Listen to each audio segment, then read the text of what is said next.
We've been about this work: diversity, equity, inclusion, belonging, shared through the voices of a white woman and a black man. We bring lived experiences. We have pursued D&I progress for most of our professional lives. We use Crazy and the King to cover news, tips from colleagues, and host incredible guests. Listeners, count on Julie and I to transparently drive the conversation. We thank you for rocking with us. Check it. Julie, kick off the show. It is happening.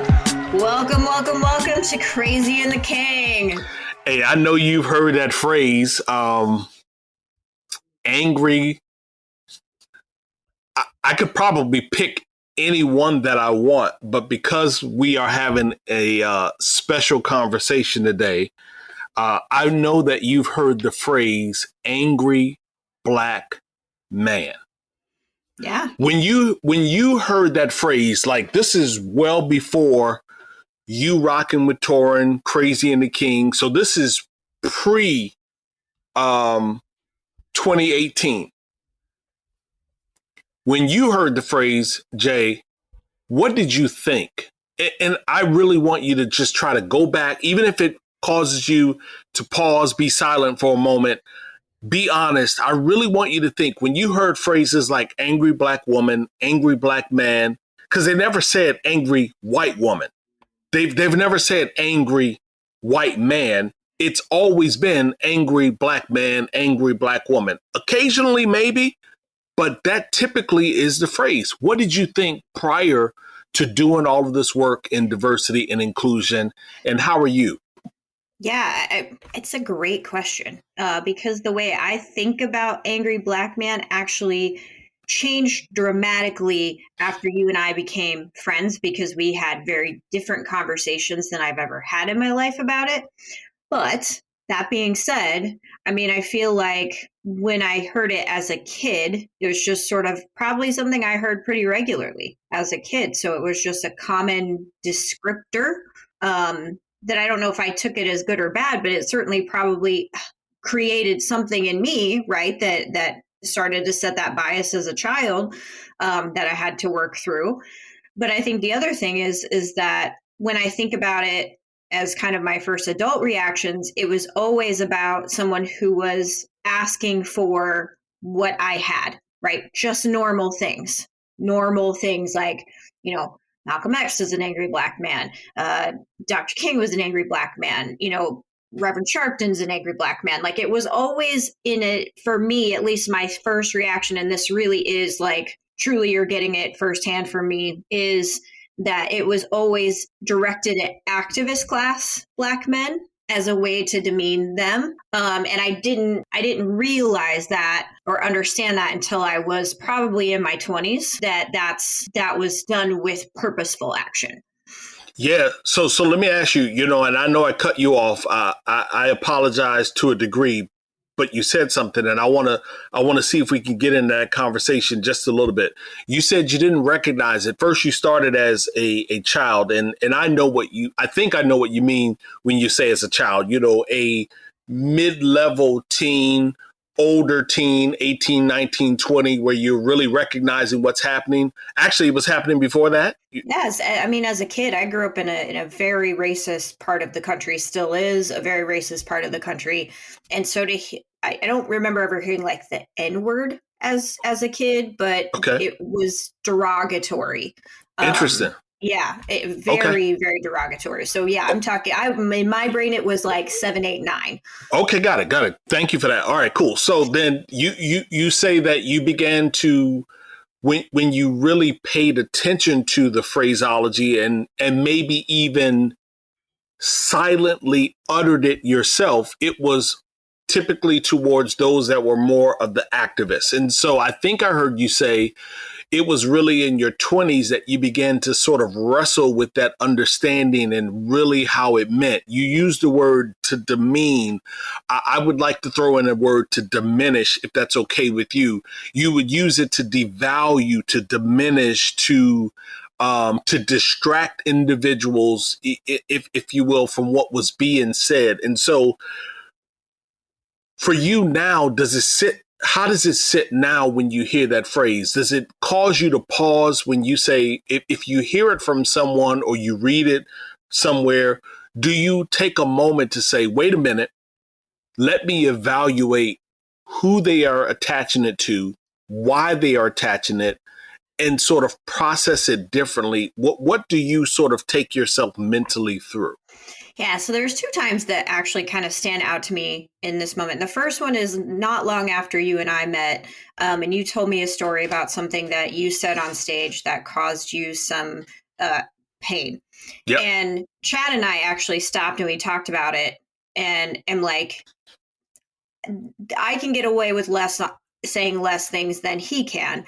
You can get away with saying less things, I think, sometimes than I can, as I'm a an angry psycho woman, you're angry black man, than Chad can get away with, right? There's like, I can see clearly sort of that distinguishing now in a way that I couldn't until I knew someone who was a black man who had has a platform.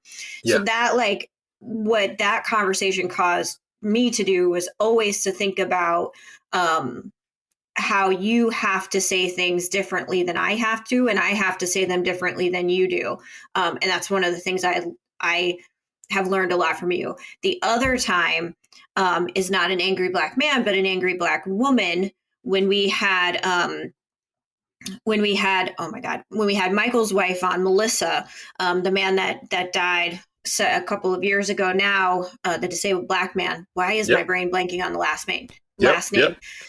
Michael and Melissa. And I was talking to someone who worked at the hospital, and they started degrading her, diminishing her account of what happened as an angry black woman.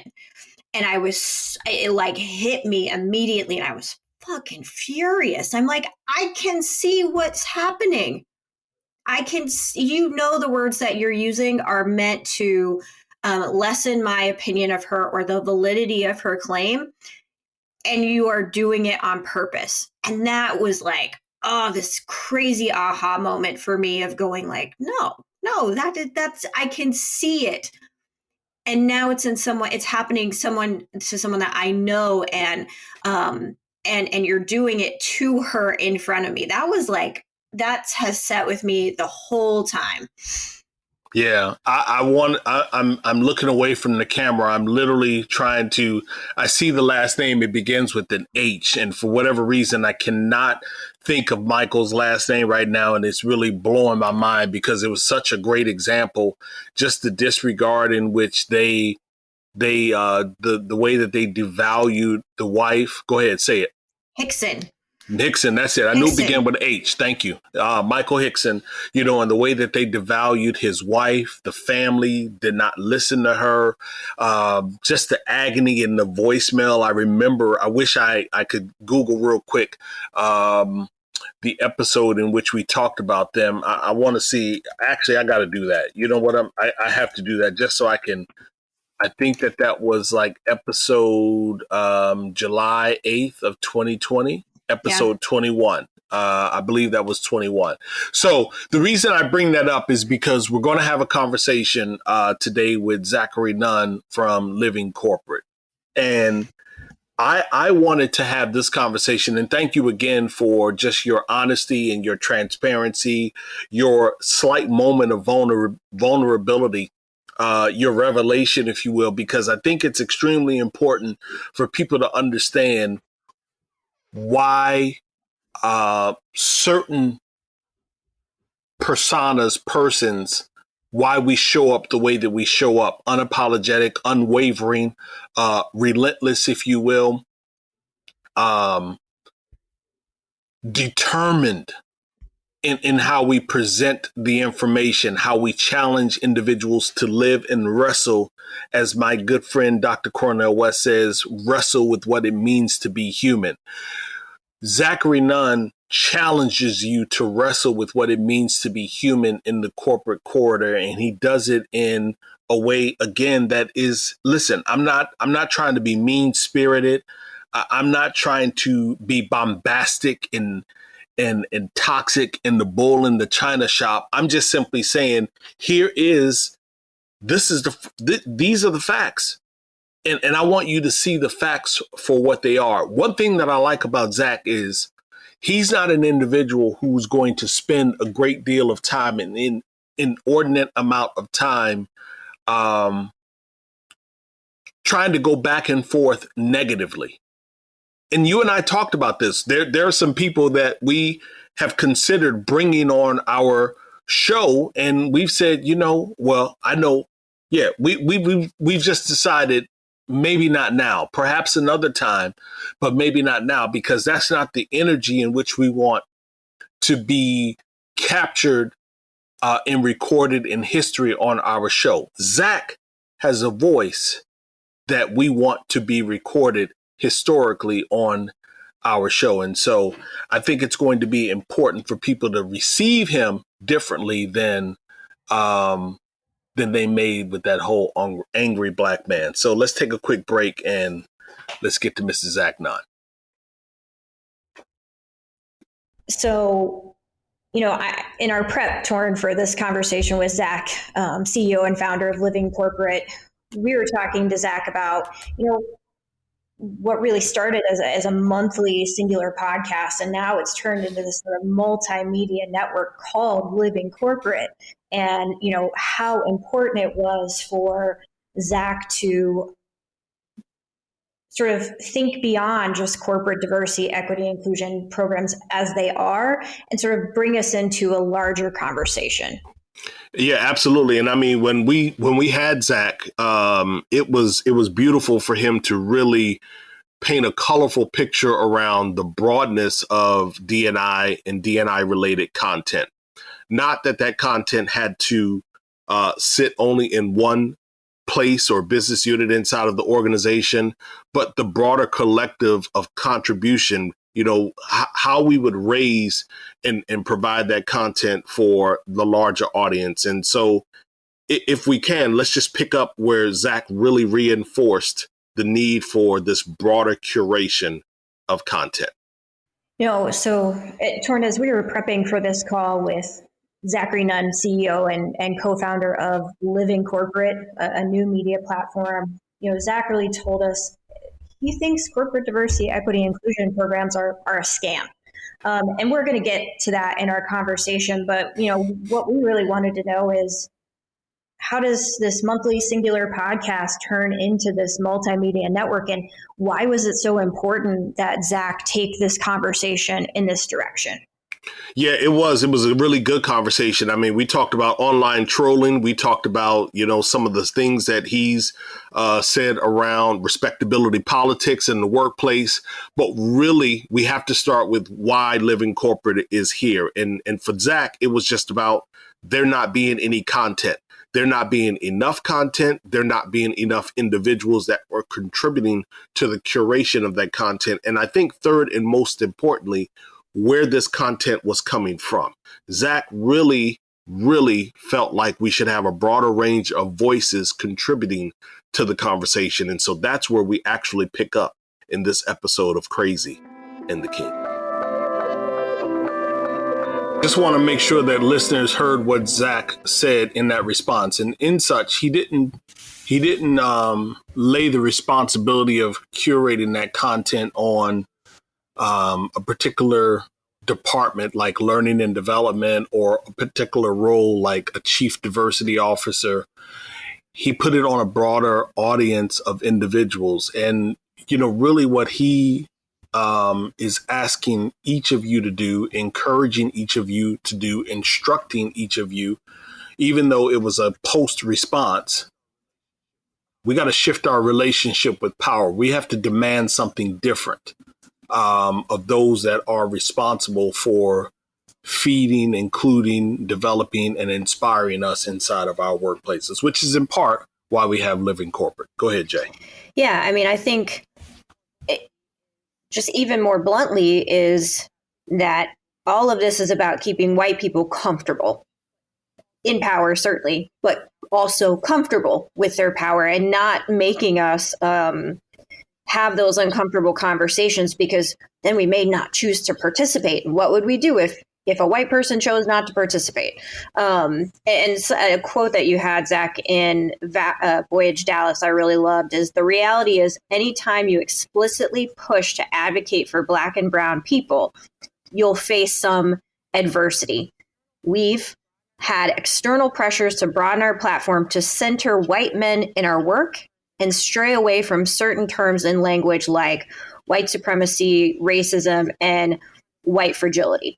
You could go on to say, I honestly take that as a sign that we're on track because we're genuinely looking to include all perspectives. You've had white folks on, but we always want to center on the most marginalized. And my question in that is, what's the backlash been from, your employer, your sponsors, listeners who are sort of lurking or trolling when you've had that really frank conversation of we are staying centered on the population and the group that we are most interested in raising up?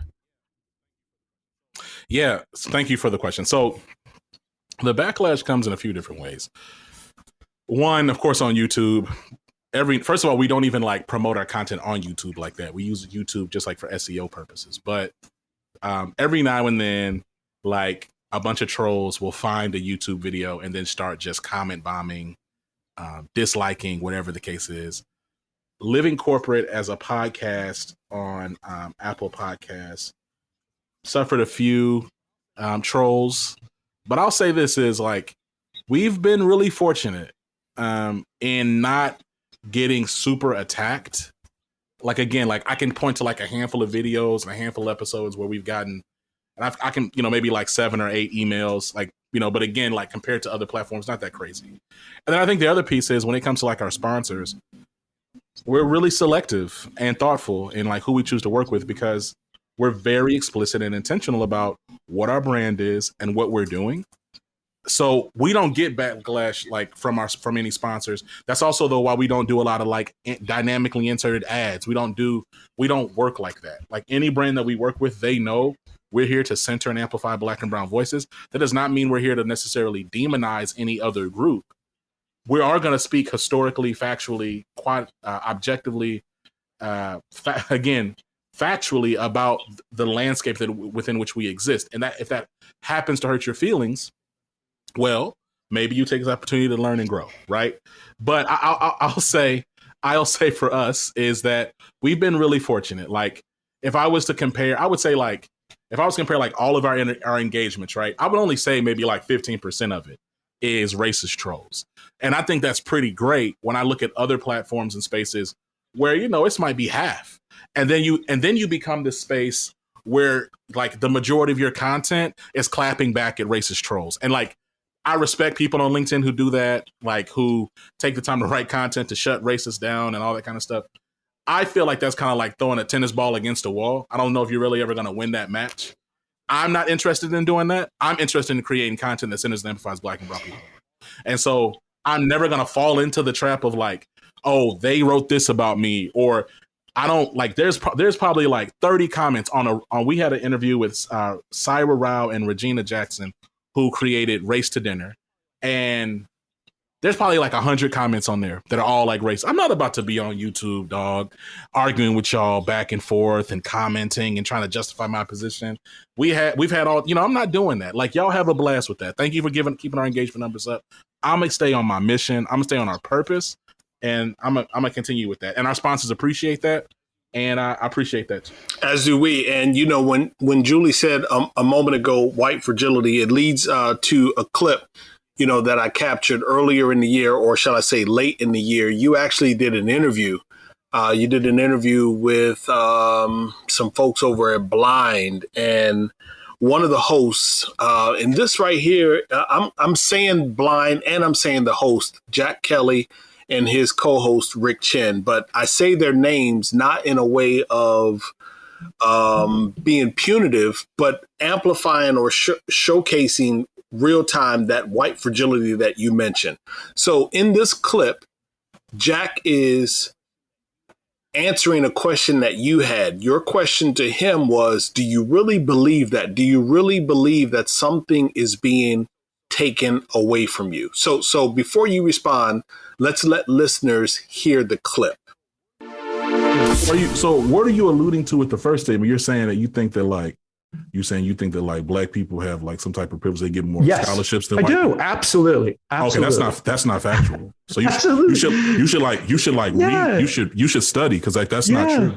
Well, think about it, because every company, right? You need a certain, there's trying to have diversity in the workforce, and if you may have two people of similar skills, oftentimes they'll hire a person who fits the bill that they say, hey, we have to give that person a job. It just happens. Jack, who told you that? I've seen it for the last 20 something years with my own eyeballs. What data says that's not accurate though? I see it all the time. Again, give you an example. Pause. Jack, that's factually not true. So Zach, what do you think about that? Like, I know you meant what you said, but maybe you even have a different 90-day perspective, since that was, 60 to 90 days ago. Maybe there's even more that you would have wanted to say to him. He didn't provide you with data. What struck me the most is that he says twice, 3 times, I've seen it happen. And then he said over the last 10 or 20 years. Like, I was like floored that this guy really thinks that jobs are being given to black and brown people and other marginalized, underestimated communities more than they're being given to white men. I was just floored by that. And he was serious. He was genuine and serious. Yeah. So it was wild because So let me keep it 1,000. First of all, I got mad love for Rick and Blind.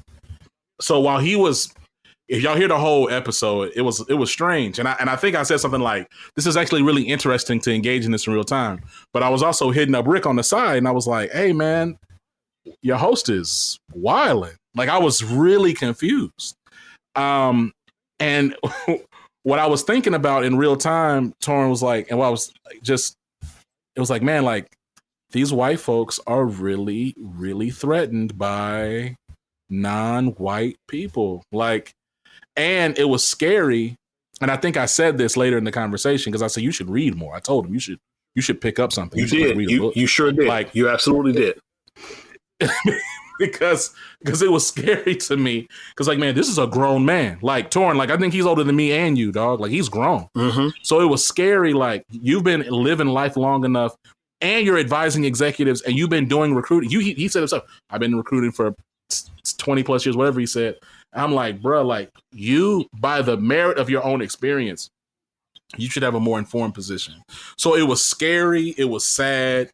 And it made me mad, because it was like, well, damn, like, this is kind of the example of what I mean. Like, there are people out here who really are dedicated to making themselves victims. There are people dedicated to using their anecdotal experiences, which is, again, through the lens of their own biases, to then make broad statements about whole groups of people that have been oppressed. And I think the last thing I'll say is it hurt me, because it's like, dog, like, later in that conversation, he kept talking, and I kept just saying, hey, let's just look at the data trends. Like, let's look at the data.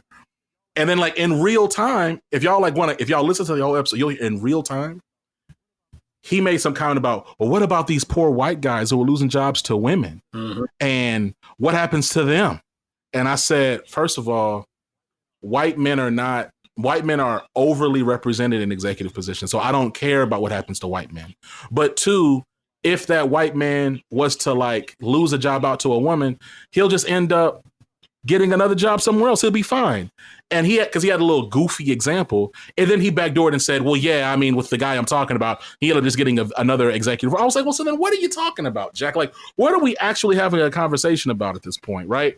And so it just becomes like this huge exercise in just ego, insecurity, and weakness. I don't want to say fragility, because fragility intimates some level of, like, care that needs to be taken, or some level of, like, something precious. There's nothing precious about white people constantly having to stamp down Black progress, Black voice, black, anything Black and brown in the name of your power sustainment. That is not, there's nothing precious about that. That is sick. It is destructive. It's oppressive, right? It's wrong. And so, like, you know, and I know people have taken issue with, like, even the term white fragility. Like, if anyone is fragile, it's oppressed people, because we've been beat down, and yet we have to continue to stand back up and deliver in spite of. We have to continue to grow and be successful in spite of. We are the ones who should be treated with some fragility because of the oppression that we have faced historically, and the micro and macro aggressions we continue to experience, right? Anyway, you asked me one simple question, Torin. I went off. I appreciate it. But I appreciate it. Yeah, I mean, I love the way that you just sort of couch that, because it is. I mean, I'm sitting here as a white woman watching this cringy as fuck conversation that this white man is bringing to the table, and it is weakness. It is. There's no other way to say it. It is just pure and simple weakness, especially when, you know, so calmly, and much power to you on the ability to stay calm there, is that you kept saying the data doesn't support it. The data doesn't support it. And he just sort of could not live outside of his own bias. That example of like, well, I've seen it. That was, hopefully he watched it himself and has had some sort of epiphany about how he represented himself to the rest of the world. You know, and I just want to kind of go back to some of the things that we were talking about kind of in the beginning is, you know, during the introduction, part of that introduction was that you're just not sold on DEIB efforts in the workplace. Talk to us more about that and about respectability politics in the workplace, and, you know, where do we go from here? Yeah, I'm not so here's the thing. Like, when you really examine the concepts around inclusion and equity, they all go back to power. Everything goes back to power, right? So, like, if you really want to create an environment where people are included and are treated equitably and have a sense of belonging, then give those groups of people power so that they can help shape the work environment that is beneficial and helpful to them. Folks don't do that because they don't see Black, brown, queer, disabled, women, any intersection of all the different dimensions that I just named as worthy of quote unquote ruling, of worthy of leadership, right? They don't. And so because there's a refusal, because I would say resistance, but at this point, we can see now it's more than resistance. It's refusal to really empower and put and seed power to these people. Then, like, we end up just kind of having a bunch of dog and pony shows. Like, we end up having like a bunch of performative theater that looks good, right? That's why even like, shoot, I'll talk with Living Corporate. Living Corporate, we have a job board. We just launched it in July. This is going somewhere, I promise. And organizations want to work with our job board, and they quickly go, yeah, we have some great entry-level positions that we could put on your job board. And I pause and I say, that's interesting, because I sent you my information deck about my audiences. And, you know, if you look at my information deck, I have a standard information deck I send out to everybody.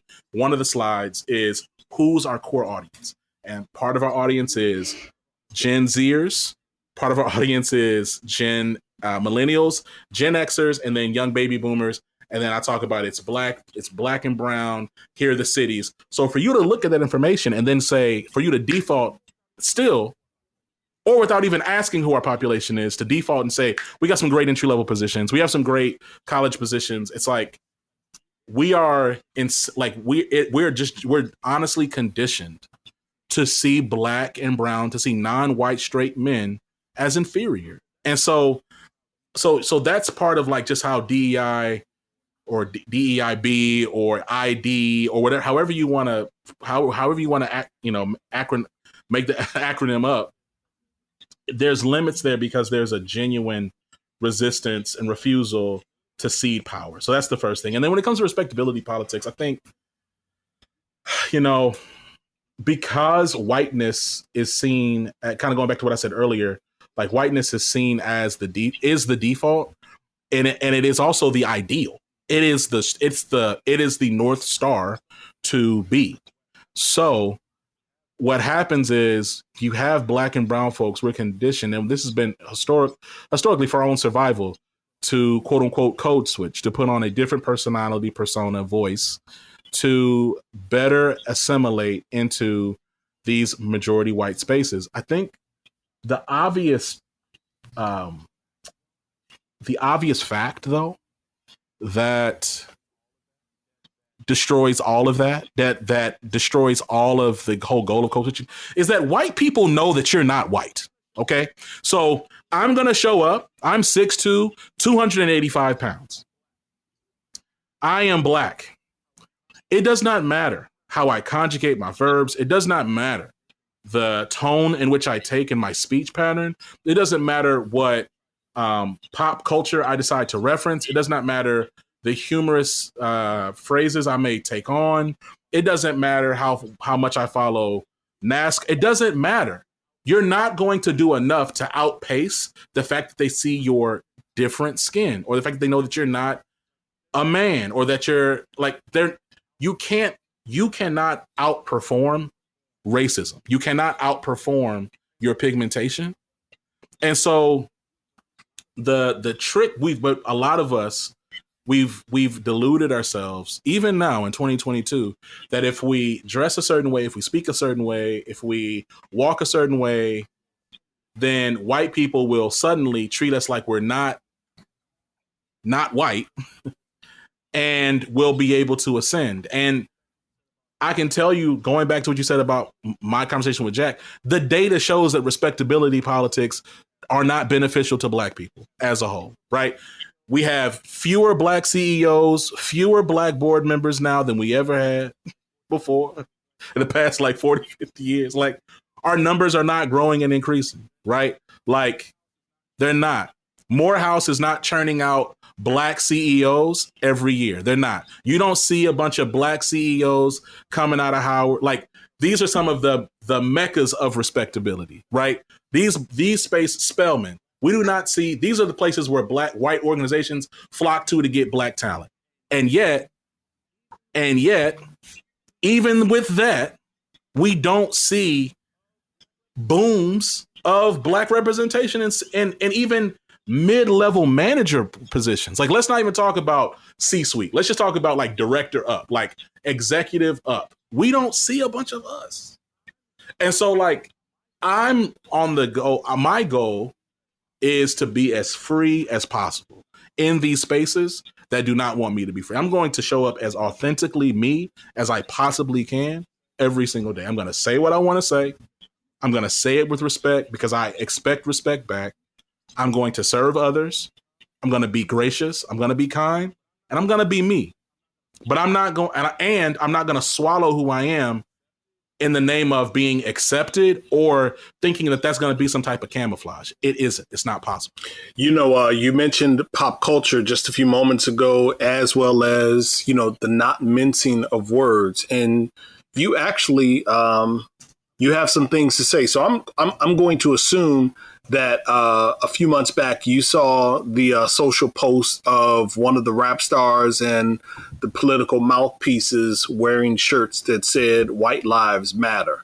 And, it's one of those things where I don't comment. I don't really share those things because I just don't want to give them my attention. I don't want to amplify it. I like to stay away from that. But the part that I do want you to comment on is the coonery. You've often talked about the coonery that takes place. And some people, Zach, may hear that as being offensive. But the reason I'm bringing that up is because more often than not, white people will look at Black people and assume that we are doing D&I only for the favor or advantage of other Black people.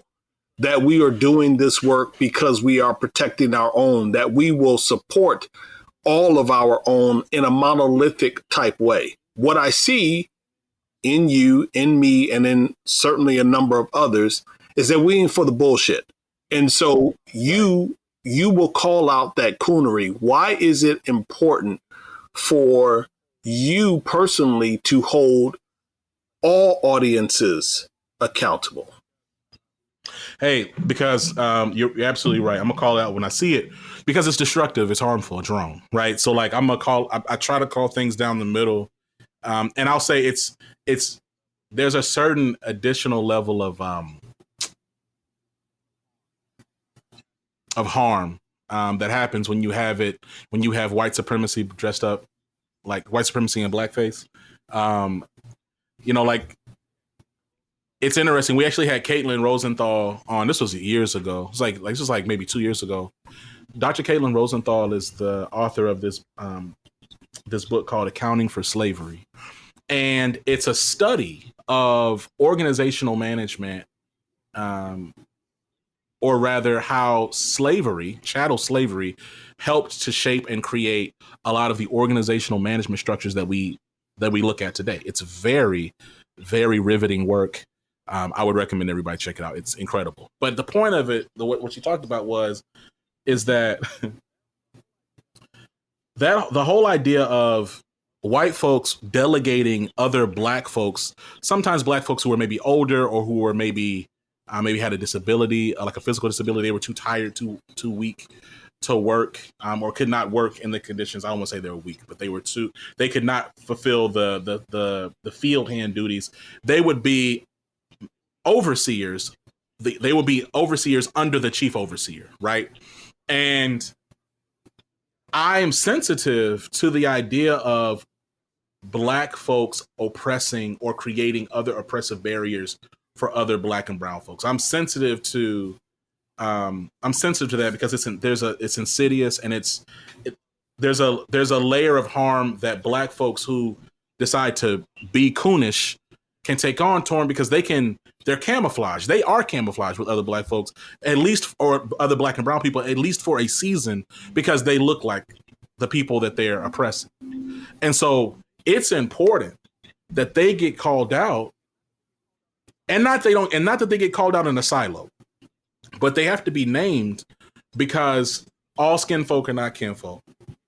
And if you don't name those people who are being harmful, then like you have all sorts of damage and chaos that could be created over time, because they could be quietly usurping genuine efforts to really create equity at work.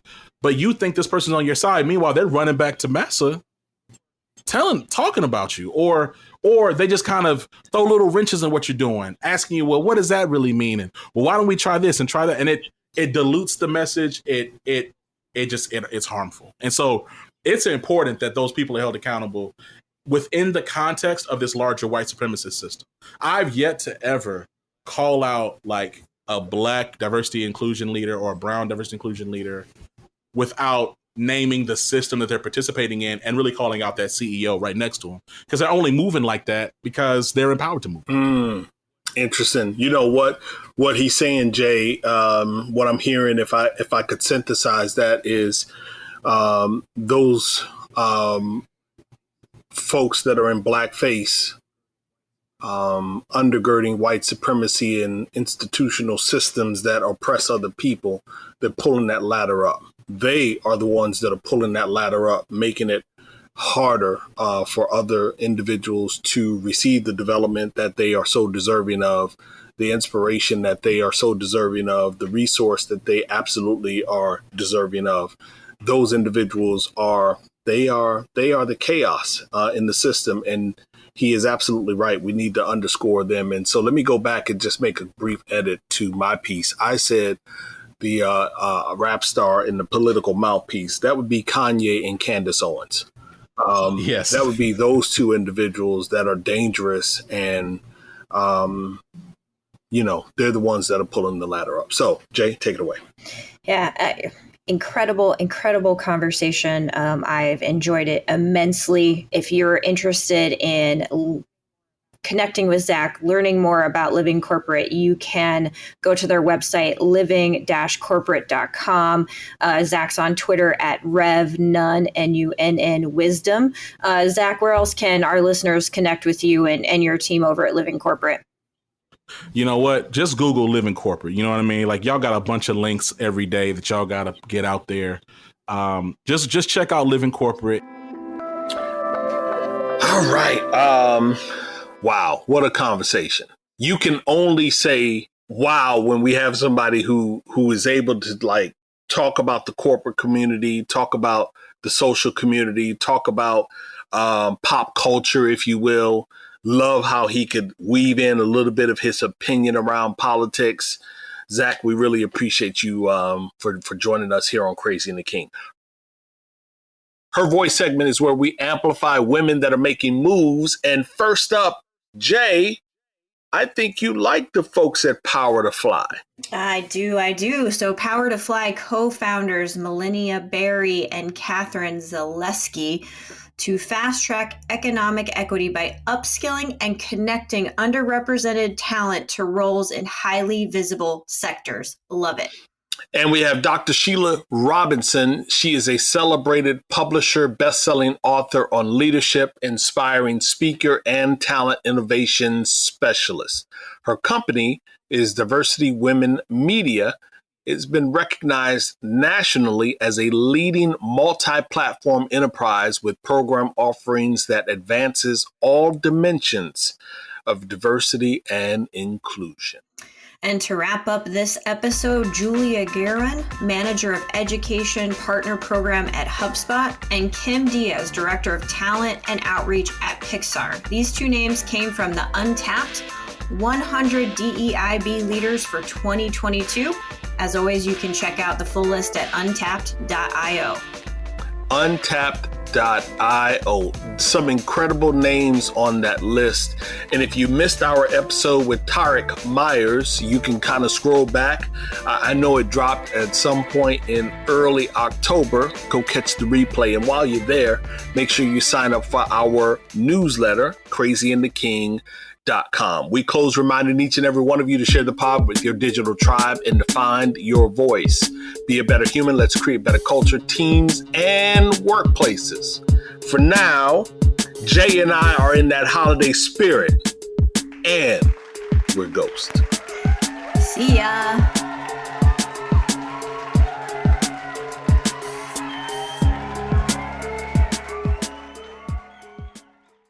Do you love news about LinkedIn, Indeed, Google, and just about every other recruitment tech company out there? Hell yeah. I'm Chad. I'm Cheese. We're the Chad and Cheese Podcast. All the latest recruiting news and insights are on our show. Dripping in snark and attitude. Subscribe today wherever you listen to your podcasts. We out.